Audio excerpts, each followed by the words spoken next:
অনেক আগের কথা। এই যে স্টোরি, যে পটভূমি অনেক বছর আগের, তখনও মানুষের হাতে হাতে মোবাইল ফোনের তেমন একটা ব্যবহার ছিল না। গ্রামের যে বড় লোক বা যারা অবস্থা সম্পন্ন মানুষজন, শুধুমাত্র তাদের হাতে চাইনিজ ফোনের ব্যবহার ছিল। তো গ্রামেরই একজন ইউপি সদস্য, মেম্বার যাকে বলা হয়, রহমত মিয়া, তিনি ছিলেন এরকম একটা গ্রামেরই মেম্বার, এবং তার ছিল একজন সাথে সদস্য বা তার সহকর্মী বলা যায়, তাকে সবসময় সাপোর্ট করত। শুদ্ধ বাংলায় বলতে গেলে পিএস বা সহকারী। তার নাম ছিল ফরিদ মিয়া। তো ওই মেম্বারের কথা আমি আগেই বলে রাখি, সে মেম্বার ছিল খুবই ধূর্ত প্রকৃতির একজন লোক এবং খুবই উশৃঙ্খল এবং বদমেজাজি স্বভাবের একজন লোক। সে নামাজ কালাম পড়তই না, সাথে ভালো কোনো কাজের মধ্যে তাকে পাওয়া যেত না। বলতে গেলে সে উল্টো অবিচার, অন্যায় এগুলাই করে বেড়াত। সেই গ্রামেরই একজন মসজিদের ইমাম, নাম ছিল তার হিরণ। সেই হিরণ ইমাম সাহেব, হিরণ হুজুর, সবাই গ্রামে তাকে হিরণ হুজুর বলেই জানত। তিনি ছিলেন খুবই ভালো এবং তিনি সব সময় সবাইকে ইসলামের দাওয়াত দিয়ে যেতেন এবং সবাইকে নামাজের জন্য আহ্বান করতেন। একজন ইমাম হিসেবে বা একজন ভালো মানুষ হিসেবে যা যা করা দরকার তিনি সেগুলা করতেন। এমনই একদিনের কাহিনী, বিকালবেলা হিরণ হুজুর তিনি মসজিদের দিকে যাচ্ছিলেন আসরের নামাজ পড়ানোর জন্য। পথিমধ্যে ওই রহমত মেম্বারের সাথে তার দেখা, এবং সাথে ছিল তার সহকারী ফরিদ মিয়া। তো হিরণ হুজুর তিনি আগে থেকেই তাদেরকে চিনতেন। তিনি রহমত মেম্বারকে দাওয়াত দেন, বলেন, মেম্বার সাহেব চলেন নামাজ পড়ে আসি। তো মেম্বার তিনি হিরণ হুজুরকে বলেন, হুজুর আমার অনেক কাজ আছে, আমি পরে যাব। এই বলে এক কথা ইগনোর করে, এবং তার হাতে একটা ফোন ছিল, চাইনিজ ফোন। সেই সময়কালের সেই চাইনিজ ফোনের মধ্যে উল্টো উচ্চস্বরে গান বাজিয়ে হিরণ হুজুরের সামনে থেকে বিদায় হন। তো হিরণ হুজুর একটা মুচকি হাসি দিয়ে আর কিছু বলেন না, তিনি মসজিদের দিকে চলে যান এবং মসজিদে গিয়ে উনি ওনার মতো নামাজ কালাম পড়ান। এইদিকে রহমত যে মেম্বার, তার বাসার মধ্যে একটা প্রবলেম চলতেছিল। সেটা হচ্ছে তার একটা বাচ্চা কিছুদিন আগে জন্ম নিয়েছিল এবং সেই বাচ্চা খুবই অদ্ভুত আচরণ করত, বিশেষ করে রাতের বেলা। রাতের বেলা অন্য বাচ্চারা যেভাবে ঘুমিয়ে যেত, রহমত মেম্বারের বাচ্চাটা সেভাবে ঘুমতো না। উল্টো এত বেশি কষ্ট হতো তার, মানে তাকে ঘুম পাড়ানোর জন্য সেই বাচ্চা নাকি দুই চোখের পাতা একদমই এক করতো না। তাছাড়া সেই সাথে কান্না ছিল এবং খুবই বিরক্তিকর একটা সিচুয়েশন মেম্বার সাহেবের বাড়ির মধ্যে। তো ওনাকে মেম্বার সাহেবের স্ত্রী বারবার করে বলেছিলেন যে মসজিদের যে হুজুর আছে, হিরণ হুজুর, শুনেছি তিনি খুব কামিল লোক, ওনাকে নিয়ে আসেন, উনি একটু চারফুক করে দিলে হয়তো আমাদের বাচ্চাটা ভালো হয়ে যেতে পারে। এইদিকে রহমত হুজুর, তিনি কিন্তু রহমত মেম্বার, তিনি কিন্তু হিরণ হুজুরকে একদমই দেখতে পারতেন না, কারণ হিরণ হুজুর ছিলেন রহমত মেম্বারের কমপ্লিটলি উল্টো একজন মানুষ, উল্টো একজন চরিত্র। রহমত মেম্বার তিনি করতেন সব আকাম কুকাম, আর হিরণ হুজুর তিনি ছিলেন খুব ভালো, এবং তিনি যে সমস্ত সালিশ বা বিচারের মধ্যে যেতেন সেখানে রহমত মেম্বারকে কাউন্টার দিতেন ভালো বিচার করার জন্য। তো ওনাদের মধ্যে সেই থেকে একটা দ্বন্দ্ব আগে থেকেই ছিল। যখনই ওনার স্ত্রী হিরণ হুজুরের নাম বলেন, তখনই তিনি রাগ করেন এবং চিল্লিয়ে উঠে বলেন, কিসের হিরণ হুজুর, সে কি করবে? এই বলে ওনার স্ত্রীকে ধমক দেন এবং হিরণ হুজুরকে সামনে আসতে দেন না।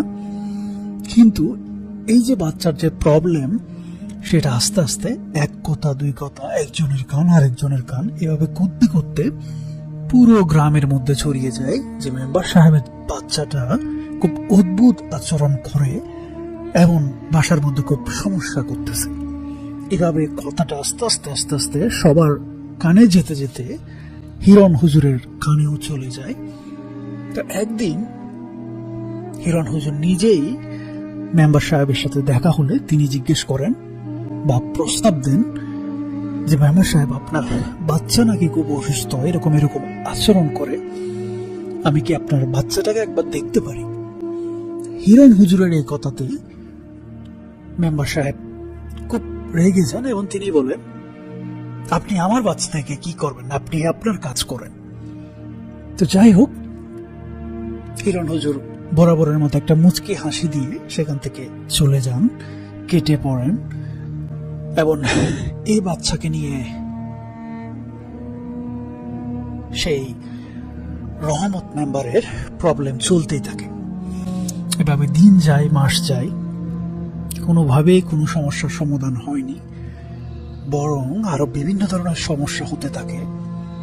যেটা হচ্ছে, একদিন দুপুর বেলা বলা যায়, সে বাচ্চাকে উঠোনে বসিয়ে সে মেম্বার সাহেবের যে স্ত্রী ছিল, ভানু বেগম ছিল ওনার নাম, সেই ভানু বেগম একটু দূরেই কিছু হাতের কাজ করতেছিল, আর মেম্বার সাহেব তিনি করতেছিল কি, ওই কলপারে বা পুকুর ঘাটের দিকে শাওয়ার নিচ্ছিল। তো গোসল করতেছিল, এমন সময় বাইরের একজন, তাদের বাড়ির পাশের একজন লোক, তিনি মেম্বার সাহেবের উঠোনে আসেন এবং কি মনে করে সে বাচ্চা যখন দেখতে যান, তিনি হঠাৎ করে চিৎকার দিয়ে সেখান থেকে দৌড় দেন। তো ভানু বেগম মেম্বার সাহেবের স্ত্রী, তিনি চলে আসেন বাচ্চার কোনো কিছু হলো কিনা দেখতে, কিন্তু তিনি অবাক হয়ে যান।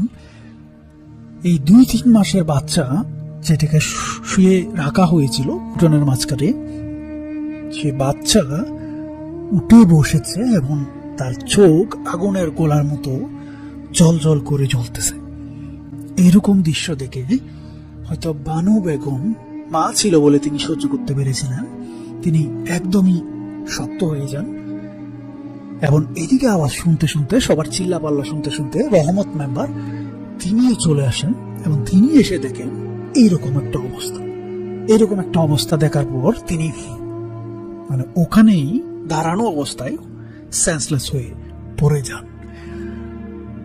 তো পরবর্তীতে বিভিন্ন দোয়া কালাম পড়ার পর বাচ্চার চোখটা স্বাভাবিক হয় এবং মেম্বার সাহেবেরও জ্ঞান ফিরে আসে।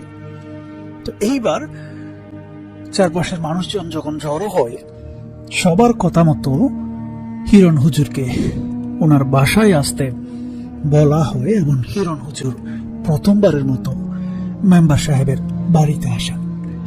তো হিরণ হুজুর বাড়িতে আসার পর, বাচ্চাটাকে দেখার পর, তিনি একটা কমেন্টস করেন,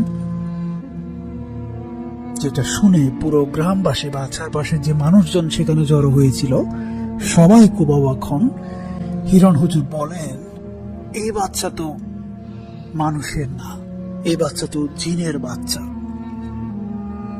বিশেষ করে সবার পাশাপাশি রহমত মেম্বার খুব অবাক হন এবং তিনি বলেন, এটা আমার বাচ্চা, আপনি কি বলতেছেন, এটা জিনের বাচ্চা কিভাবে হয়? তো এবার বলি বাচ্চাটার আসলে একটু কাহিনী। এই বাচ্চাটা কিন্তু ভানু বেগম, মানে রহমত মেম্বারের যে স্ত্রী, ওনার ছিল না।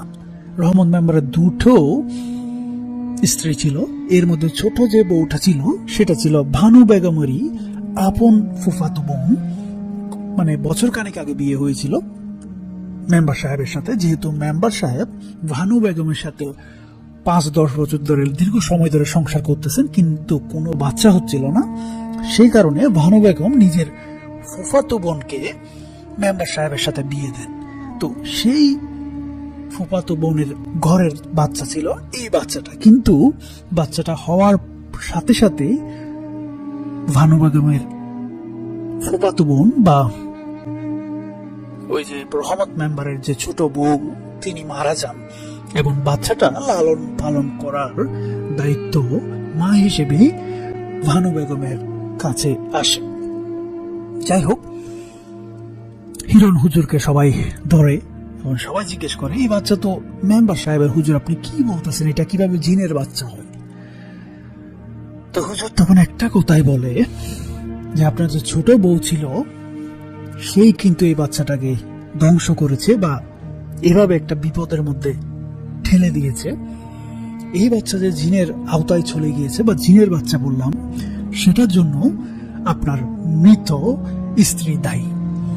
এই কথা বলার পর রহমত মেম্বার নিজের মান সম্মান বাঁচাতে সবার সামনে খুব রেগে উঠেন এবং রেগে উঠে হিরণ হুজুরকে খুব দুর্ব্যবহার করে বাড়ি থেকে তাড়িয়ে দেন। সেই সাথে তিনি এটাও বলেন যে আমি দেখে নিব আমার মৃত বউয়ের নামে বদনাম দেয়া হুজুর কিভাবে গ্রামের মধ্যে থাকে। তো উনি যেহেতু গ্রামের মধ্যে মেম্বার এবং ওনার যেহেতু ভালোই দাপট ছিল, উনি করেন কি, গ্রামের আরো কয়েকজন গণ্যমান্য ব্যক্তিদের সাথে বসেন এবং তাদেরকে হাত করে এই হিরণ হুজুরকে গ্রামের যে মসজিদ ছিল সেই মসজিদ থেকে বের করে দেন। এরকম একটা শুক্রবারে জুমার নামাজ পড়ানোর পর হিরণ হুজুর তিনি গ্রাম থেকে চলে যান এবং গ্রামের কিছু মানুষ দেখেছিল সেদিন হিরণ হুজুর খুব হাসতে হাসতে বিদায় নিচ্ছিল। গ্রাম থেকে সোজা তিনি বের হয়ে হাঁটতে থাকেন, একবারও নাকি তিনি গ্রামের দিকে ফিরে তাকাননি। যাক, হিরণ হুজুর চলে গেল অনেক অপমান সহ্য করে। এদিকে ইমাম সাহেবের যে বাচ্চা, সে বাচ্চা দিন যায়, মাস যায়, বছর যায়, কিন্তু অন্য স্বাভাবিক বাচ্চাদের মতো বড় হচ্ছিল না, বরং তার যে শারীরিক গঠন, তার যে শারীরিক উন্নতি হওয়ার কথা ছিল বয়সের সাথে সাথে, সেটাও হচ্ছিল না। প্রবলেম যে আগে চলতেছিল সেগুলা ক্রমাগত চলতে থাকে এবং সেগুলা বলতে গেলে আরো বেশি বেড়ে যায় এবং তারাও একটা সময় এই সমস্ত সমস্যার সাথে অভ্যস্ত হয়ে যায়। কিন্তু সবচেয়ে চোখে পড়ার মতো বিষয় যেটা, সেটা ছিল বাচ্চাটা খুব বেশি বড় হচ্ছিল না।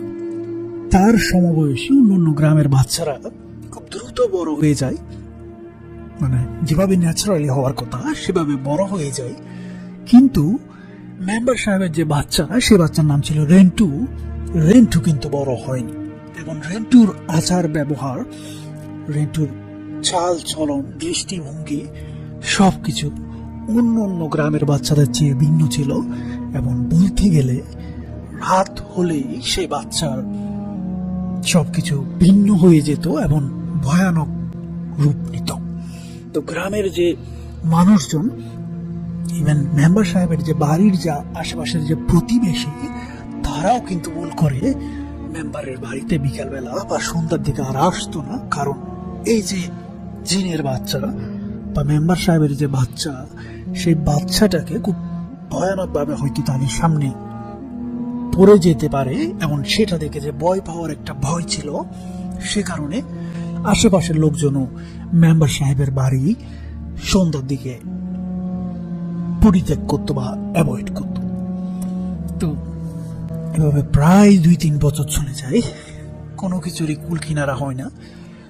গ্রামের যে মসজিদ, সেই মসজিদে অন্য একটা হুজুর আসেন, সেই হুজুরটাও খুব ভালো ছিল এবং এরই মাঝখানে একদিন মেম্বার সাহেব সেই হুজুরকে ওনার বাসায় আনেন এবং এনে সেই হুজুরকে যখন ওনার বাচ্চাটা দেখতে বলেন, হুজুর বাচ্চাটা দেখে বলে আসলে এই বাচ্চার মধ্যে সমস্যা আছে এবং এই বাচ্চা জিন দ্বারা প্রোটেক্টেড, মানে জিনের আওতাধীন একটা বাচ্চা, এবং এই বাচ্চাকে কিন্তু এই বাচ্চার চিকিৎসা করা বা এই বাচ্চার জন্য কোনো কিছু করা আমার পক্ষে সম্ভব না, কারণ এই বাচ্চার চারপাশে যে জিনগুলা আছে তারা অনেক বেশি শক্তিশালী, যাদেরকে বশ করা বা যাদেরকে মানা করা আমার পক্ষে সম্ভব না।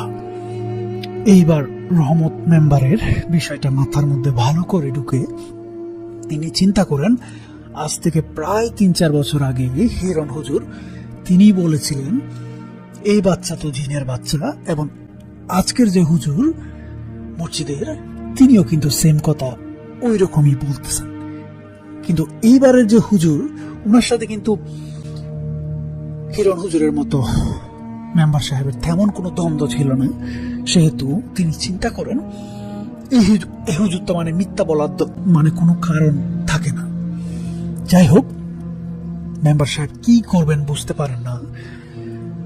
তো তিনি ওনার যে বড় বউ ছিল ভানু বেগম, ওনাকে একদিন ডাকেন এবং ডেকে নিয়ে সেই মসজিদের যে ইমাম, উনি সহ একটা ঘরের মধ্যে বসেন এবং জিজ্ঞেস করেন যে ভানু বেগম, তুমি কি তোমার ফুফাতো বোন বা আমার যে ছোট বউ ওর সম্পর্কে কোনো কিছু জানতা কিনা? তো তখন ভানু বেগম কথাগুলো স্বীকার করে এবং বলে, আমার ফুফাতো বোন সে প্রায় সময় রাতের বেলা বের হয়ে যেত, বের হয়ে ওই যে বাড়ির পাশ থেকে দূরে দেখা যাচ্ছে তাল গাছ, সেই তাল গাছের নিচে গিয়ে কার সাথে জানি দেখা করত। তা আমি কথাটা লুকিয়ে গিয়েছিলাম যাতে পরিবারে কোনো অশান্তি না হয়। আমি তাকে জিজ্ঞেস করেছিলাম যে বোন, তুই কই যাস এই রাতের বেলা? তা আমার ফুফাতো বোন তখন আমাকে বলেছিল যে নিকুশ নামের একজনের সাথে তার দেখা হয়। তো ভানু বেগম জিজ্ঞেস করেছিল, এই নিকুশ কে? তো তখন তার সে ফুফাতো বোন, মেম্বার সাহেবের ছোট স্ত্রী বলা যায়, তিনি বলেন, ও তুই চিনবি না। এই কথা বলার পর ভানু বেগম আসলে আর কথা বাড়ায়নি, যেহেতু পরিবারের মধ্যে অশান্তি হতে পারে এবং রিসেন্টলি বিয়ে হয়েছে মেম্বার সাহেবের সাথে। তিনি বিষয়টা ধামা চাপা দিয়ে যান এবং এটা নিয়ে আর কিন্তু কোনো বাড়াবাড়ি করেন না। তো হুজুর বলেন, এই যে নিখোঁজ বলতেছেন বা আপনার ফুফাতো বোন বেঁচে থাকার সময় যার সাথে দেখা করত, এটা কিন্তু ভালো কোনো কিছু ছিল না এবং এইটার কারণেই মেম্বার সাহেবের বাচ্চা কিন্তু আজকে এরকম অভিশপ্ত বা এরকম একটা সিচুয়েশনের মধ্যে দিয়ে যাচ্ছে। তো মেম্বার সাহেব পুরো বিষয়টা বুঝতে পারেন এবং তিনি তার যে ভুল হয়েছিল, হিরণ হুজুরকে গ্রাম থেকে তাড়িয়ে দেয়া, হিরণ হুজুরকে অপমান করা, সেটা তিনি বুঝতে পারেন এবং তিনি মনে প্রাণে সব দিক দিয়ে চেষ্টা করে সেই হিরণ হুজুরকে খুঁজতে থাকেন। এভাবে 4-5 গ্রামের মধ্যে আরো চারপাশে তিনি খোঁজ লাগান, কিন্তু হিরণ হুজুরকে আসলে আর পাওয়া যায়নি। কোথায় তিনি আছেন বা কোথায় তিনি অবস্থান করতেছেন, সেই হুজুরেরও আর কোনো হদিস পাওয়া যায়নি। এভাবে আরো একটা বছর চলে যায়। ইমাম সাহেবের বাড়ির মধ্যে সমস্যার অন্ত থাকে না। এই যে রেন্টু, ওনার বাচ্চা দিন দিন যতটুকু বড় হচ্ছিল, সমস্যা আরো বেশি বেড়ে যাচ্ছিল, কারণ তার কাজকর্ম, তার অ্যাটিটিউড, তার চাহনি সবকিছু আরো বেশি ভয়ঙ্কর হয়ে উঠতেছিল, যেটা বাড়ির লোকজন ছাড়া আসলে চারপাশের মানুষজনের পক্ষে নেওয়া সম্ভব হচ্ছিল না। তো ইমাম সাহেব বললাম, মেম্বার সাহেবের অবস্থা খুবই করুণ হয়ে যায়। তিনি কি করবেন, এটার কি সমাধান করবেন তিনি বুঝতে পারেন না।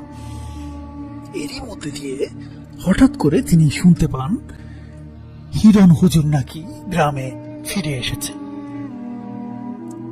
তিনি খুব খুশি হন। তিনি এক দৌড়ে বাড়ি থেকে বের হয়ে যান এবং ছুটতে থাকেন। গ্রামের লোকজন নাকি মসজিদের সামনেই হিরণ হুজুরকে দেখতে পেয়েছে এবং সেখানে নাকি তারা সবাই হিরণ হুজুরের সাথে মত বিনিময় করতেছে। তো মেম্বার সাহেব তিনি সেখানে চলে যান এবং হিরণ হুজুরকে বলে, হুজুর কোনো কথা নাই, চলেন আপনি আমার বাড়িতে। এই বলে হিরণ হুজুরকে নিয়ে আসেন মেম্বার সাহেবের বাড়িতে এবং উঠোনবর্তী গ্রামের মানুষজন সেখানে জড়ো হয়েছিল।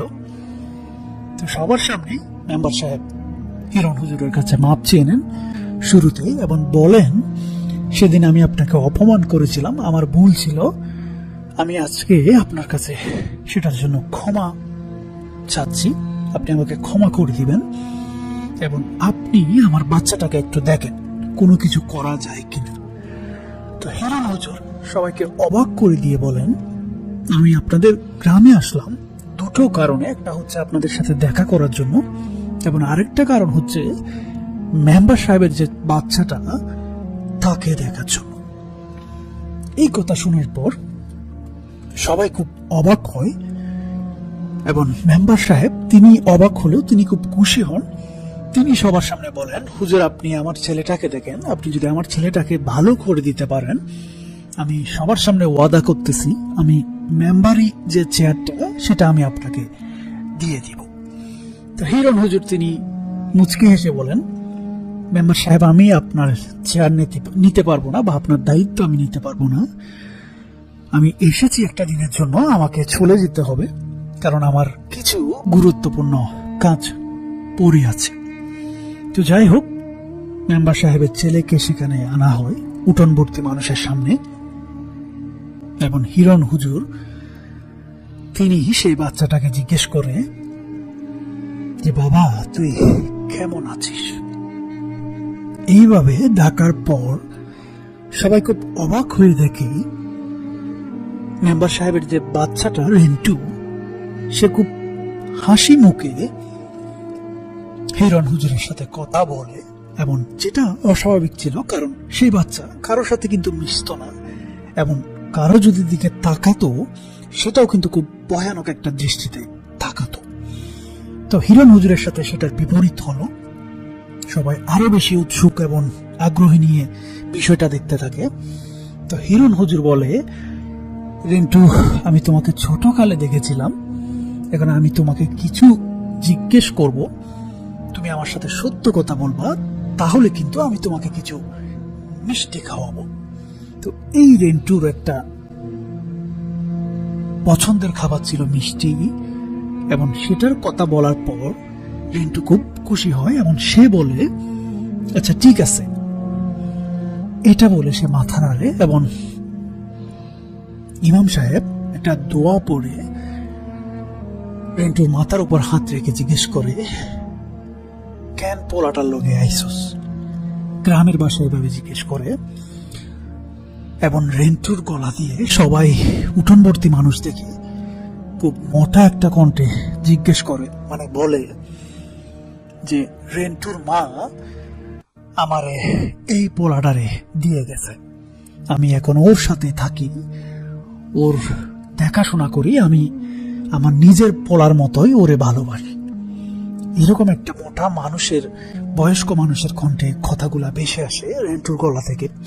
সবাই খুব অবাক হয়ে যায়, এবং সবাই দেখতে থাকে খুব উত্তেজনার সাথে। তখন হিরণ হুজুর বলে, আপনারা কেউ ভয় পাবেন না, কেউ এখান থেকে যাবেন না, কারো কোনো ক্ষতি হবে না। তো তখন হিরণ হুজুর জিজ্ঞেস করে রিন্টুকে, ঠিক আছে তুই নিজের পোলার মতো মনে করে এর শরীরে থাকতেছস, কিন্তু তুই কি বুঝতেছস তোর কারণে এর যে শরীরের শক্তি, জীবনী শক্তি, সেটা শেষ হয়ে যাচ্ছে। বাচ্চাটা তো বড় হতে পারতেছে না, বাচ্চাটা তো বেশি দিন বাঁচতে পারবে না, তো তোর কি উচিত এর শরীরে থাকা? তো রেন্টু তখন ইমাম হুজুরের দিকে রাগী দৃষ্টিতে তাকায় এবং বলে, তুই যত কিছুই বল না কেন, আমি এর ছাড়ি যাবো না। বেশি কথা বললে তোর যে রূপ, আসল রূপ, সেটা কিন্তু আমি সবার সামনে ফাঁস করে দিব। তো এইবার হিরণ হুজুর একটু ভেবাচিকে খেয়ে যান। তবে লোকজন, যে গ্রামের লোকজন ছিল, তারা আসলে বুঝতে পারেন না আসল রূপ বের করে দিবে মানে কি বোঝাচ্ছে।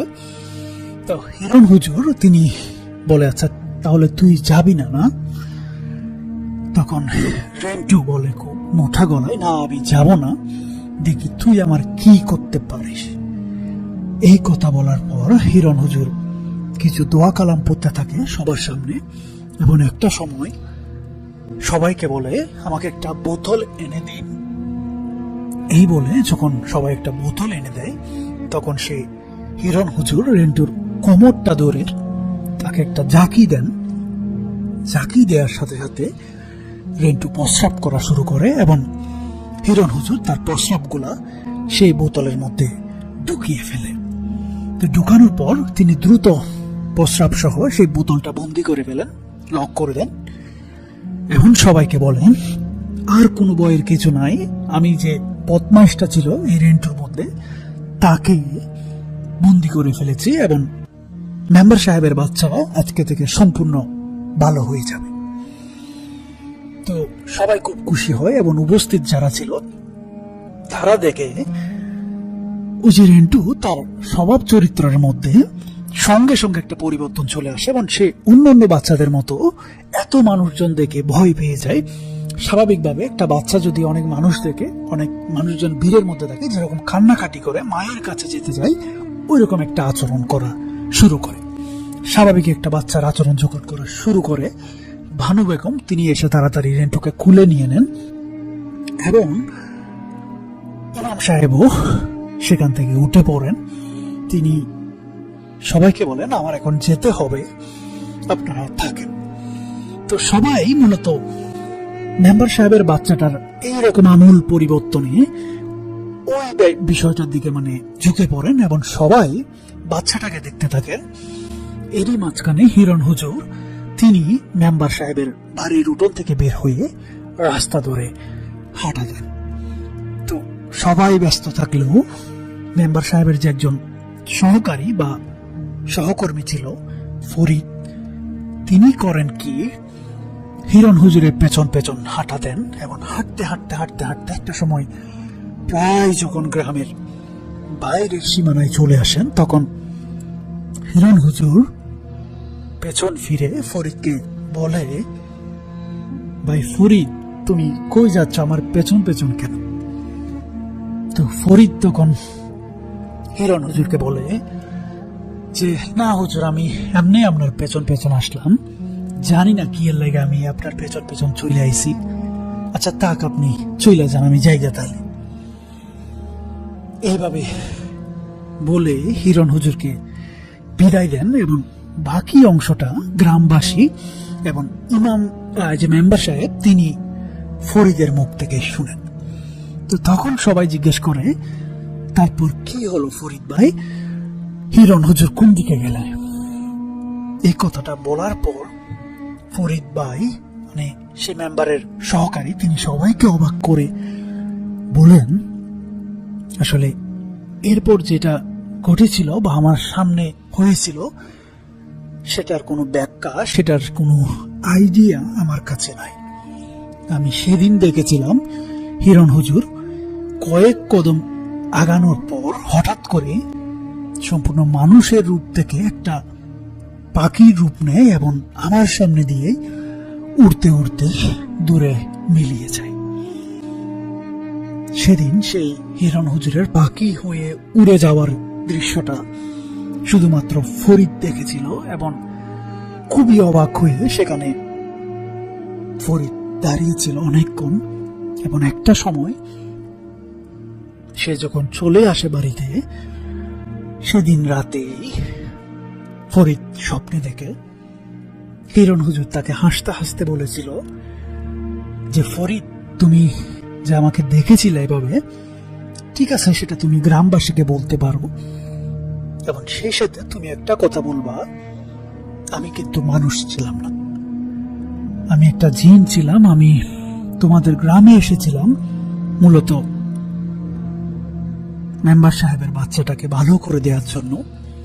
আমার সে কাজটা শেষ হয়ে যাওয়াতে, সেটা আমি অনেক আগেই চেষ্টা করেছিলাম, যেহেতু মেম্বার সাহেব আমাকে সেটার পারমিশন দেয়নি এবং আমাকে অ্যালাউ করেনি, সেজন্য আমি ওনার বাচ্চাটা চিকিৎসা করতে পারিনি। এত বছর পরে এসে সেটা আমি করে দিয়ে গেলাম। তো যাই হোক, আমার কাজটা আমি শেষ করেছি, তুমি চাইলে তোমার গ্রামবাসীকে বলতে পারো বা কথাটা তুমি চাইলে গোপন রাখতে পারো। তো ফরিদ কথাটা কিন্তু গোপন রাখতে পারেনি, সবাইকে বলেছিল এবং সবার সাথে শেয়ার করেছিল সেই জিন হুজুর বা ইমাম হিরণ হুজুরের কথা। তো সেই গ্রামের মধ্যে, আমি গ্রামের নাম ঠিকানা কোনো কিছু উল্লেখ করতেছি না, এখনো নাকি সবাই সে কাহিনীটি সবার মুখে মুখে প্রচলিত। সবাই নাকি জানে সেই ইমাম জিন হিরণের কথা সবার কাছে কম বেশি একটা মিথের মতো প্রচলিত। তো কেমন লাগলো আপনাদের এই কাহিনীটি, সেটা আপনারা জানাবেন। ও একটা কথা আমি বলতে ভুলে গিয়েছিলাম, এরই মধ্যে কিন্তু একটা কাহিনী আমি মিস করে গিয়েছি। ওই যে ইমাম সাহেবের ছোট বউ ভানু বেগমের আপন ফুফাতো বোন, সে কিন্তু চেষ্টা করেছিল ওই যে নিখোঁজ জিনটা তাকে দিয়ে ভানু বেগমকে ভান মেরে বা কালো জাদু করে মেরে ফেলার, যাতে সেই পুরো সংসারের অধিপতি হয়। বা মেম্বার সাহেব ভানু বেগমকে প্রথম স্ত্রী হিসেবে যে ভালোবাসতো, সেটা কিন্তু তার আপন ফুফাতো বোন হলেও তার ছোট বউ কিন্তু মেনে নিতে পারতেছিল না। সেজন্য সে জিন বা সে অপশক্তির সাহায্য নেয় এবং চেষ্টা করেছিল সে ভানু বেগমকে মেরে ফেলতে, কিন্তু মারতে পারেনি। উল্টো বাচ্চা হওয়ার সময় সে যেহেতু মরে যায়, ওই জিনটাই ভানু বেগমকে না মেরে উল্টা সেই বাচ্চাটার ভেতরে ঢুকে পড়ে। তো এর পিছনে যে একটা কালো জাদুর একটা ভান মারার একটা বিষয় রিলেটেড ছিল, সেটা আমি মিস করে গিয়েছিলাম। এখন আমার মনে পড়লো, সেটা আমি আপনাদেরকে উল্লেখ করে দিলাম।